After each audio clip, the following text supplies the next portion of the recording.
পাশ গিয়েছিল সেইটা। যাদের সঙ্গে হুজুর সাল্লাম মানে সম্পর্ক ত্যাগ করেছিল। হ্যাঁ আছে না, এখান থেকে সকল মিলে বার হয়েছে, এখানে এসে যখন মাছ ধরা হচ্ছে মুনাফিকরা এখান থেকে ফিরতে যাচ্ছে, মানে আমরা যুদ্ধ করবো। বাকি যাদের সঙ্গে হুজুর সাল্লাম সম্পর্ক ত্যাগ করেছিলেন, তো হ্যাঁ ওই যে চিহ্নটা আছে ওখান থেকে, ওই যে লাল চিহ্নটা আছে ওখান থেকে শত্রুরা ঢুকেছিল। আর এই যে পাটা জাবালের রুমা রুমা রুমা সাহাবারা দাঁড়িয়েছিল। আচ্ছা, এই দুই মুনাফিক পিছন ফিরে চলে যাচ্ছিল, এটাই বাসস্থান ছিল। হারাম শরীফ এটা মদিনার। আচ্ছা, হ্যাঁ হ্যাঁ, তাই তো।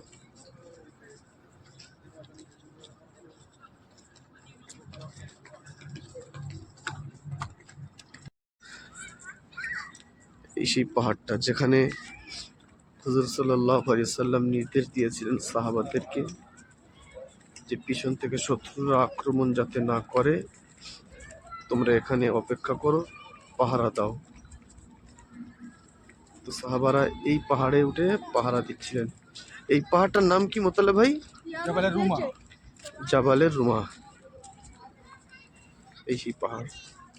আর এই সেই যুদ্ধক্ষেত্র যেখানে এখন বর্তমানে একটা মসজিদও হয়েছে। মসজিদের সামনে, মসজিদের সুহাদা বলা হয়, সেই মসজিদের সুহাদার সামনে এই 70 জন সাহাবার কবর মোবারক আছে। এই সেই পাহাড়। সত্যি যদি ভাবুক ব্যক্তিরা শিক্ষা নিতে চায়, এই সেই উহুদের ময়দান যেখানে হুজুর সাল্লাল্লাহু আলাইহি সাল্লামের 70 জন সাহাবার শহীদ হয়েছেন, তাদের কবর মোবারক এখানে। বিখ্যাত সাহাবা আমির হামজা রাদিয়াল্লাহু আনহু, যাকে বলা হয় সাইয়্যিদুশ শুহাদা, শহীদদের সর্দার, এই কবরস্থানে শুয়ে আছেন। এই এখন মসজিদ হয়েছে, মসজিদের শুহাদা বলা হয়।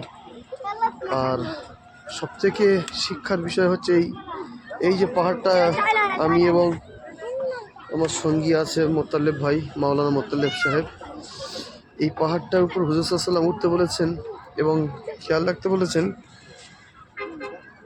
সত্যিকারে, যে এই পাহাড়ের উপর উঠলে দেখা যাবে যে কোন দিক থেকে শত্রুরা আক্রমণ করতে পারে। সেজন্য হুজুর সাল্লাল্লাহু আলাইহি ওয়াসাল্লাম এই পাহাড়ের উপরে পাহারা দিতে বলেছিলেন সাহাবাদেরকে। কিন্তু সাহাবা হুজুররা ভেবেছেন যে শত্রুরা হয়তো আর আসবে না, সেই ভেবে সাহাবা হুজুররা এই পাহাড় থেকে যখনই নেমে গেছে, শত্রুরা এসে ওই দিক থেকে, শত্রুরা এসে পাহাড় আছে ওই দিক থেকে, ওই যে লাইট দেখতে পাচ্ছেন, আমি জুম করছি, ওই দিক থেকে শত্রুরা আক্রমণ করেছে, ওই দিক থেকে আসা আরম্ভ করেছে। আর সাহাবারা এখান থেকে যখন এদিকে নেমে গেছে তখনই আক্রমণ করেছে। সেজন্য আমাদের এই পাহাড় থেকে অনেক কিছু শিক্ষা নেওয়ার বিষয় আছে, হিকমত আছে এখানে। যা আমির যতক্ষণ না পর্যন্ত ইজাজত বা হুকুম দেবে ততক্ষণ পর্যন্ত সে জায়গায় অবস্থান করা আমার আপনার কর্তব্য, দায়িত্ব। যখন আমির আমাদের বলবে যে আগিয়ে চলুন, আগিয়ে যাব, যখন বলবো দাঁড়াও, দাঁড়াবো, এটাই হচ্ছে আমিরের মেনে চলার একজন মুমিনের কাজ। এবং শিক্ষণীয় ঘটনা এই জায়গায় উহুদের জমিন থেকে আমরা নিতে পারি। দেখতে পাবেন আপনারা আসলে যে এই পাহাড়টা উঠলে চতুর্দিকে দেখা যাচ্ছে, মদিনার প্রায় অর্ধাংশ দেখা যাচ্ছে যে কোন দিক থেকে শত্রু আসতে পারে।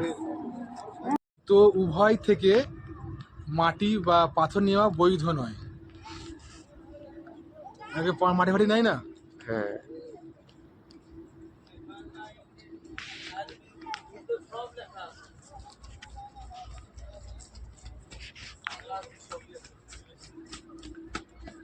এই হলো উহুদের যুদ্ধক্ষেত্র, যেখানে হুজুর সাল্লাল্লাহু আলাইহি ওয়াসাল্লাম সাহাবাদেরকে সঙ্গে করে নিয়ে মুশরিকদের বিরুদ্ধে লড়াই করতেছিল। হুজুর সাল্লাল্লাহু আলাইহি ওয়াসাল্লামের 70 জন সাহাবা ইসলামের নক্ষত্র, তারা এই জায়গায় শায়িত আছেন।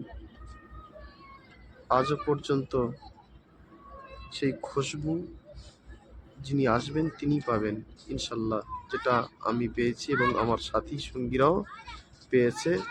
আল্লাহ সাক্ষী আছেন, আমরা নিজেরা সেই ঘ্রাণ শুঁকেছি। আলহামদুলিল্লাহ। লুঙ্গি পরে এসেছে আজকে।